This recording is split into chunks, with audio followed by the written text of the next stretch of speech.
கொல்லப்பட்டாரா Netanyahu? Iran வெளியிட்ட அதிர்ச்சி தகவல். சைலண்ட் மோடுக்கு சென்ற இஸ்ரேல்.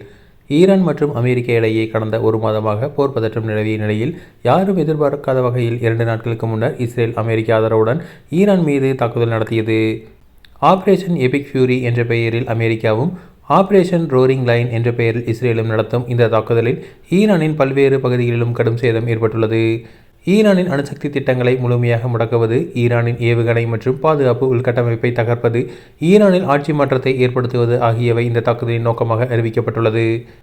இந்த தாக்குதலில் முதல் நாளே ஈரானின் உயர் தலைவரான அயதுல்லா அலி கொமேனியை இஸ்ரேல் குண்டு வீசி படுகொலை செய்துள்ளது. இதன் மூலம் 1989 முதல் ஈரானின் உச்ச அதிகாரத்தில் இருந்து வந்த அவரது 37 ஆண்டுகால ஆட்சி முடிவுக்கு வந்துள்ளது. அவரின் மரணம் ஈரானை கடுமையாக கோபப்படுத்தியுள்ள நிலையில் அதற்கு ஈரான் தீவிரமாக பதிலடி கொடுத்து வருகிறது. இந்த நிலையில் இஸ்ரேல் பிரதமர் பெஞ்சமின் நெதன்யாகுவின் அலுவலகம் மற்றும் அவர் தங்கியிருக்கும் இடங்களை குறிவைத்து தாக்குதல் நடத்தப்பட்டதாக ஈரானின் புரட்சிகர பாதுகாப்பு படை அறிவித்துள்ளது. மேலும் ஈரானின் தாக்குதலில் நெதன்யாகு உயிருடன் உள்ளாரா அல்லது கொல்லப்பட்டாரா என்பது உறுதிப்படுத்த முடியாத நிலையில் இருப்பதாகவும் ஈரானின் அரசு ஊடகம் செய்தி வெளியிட்டுள்ளது. ஈரானின் இந்த தாக்குதல் குறித்து இதுவரை இஸ்ரேல் தரப்பில் எவ்வித அதிகாரப்பூர்வ தகவலும் வெளியிடப்படவில்லை.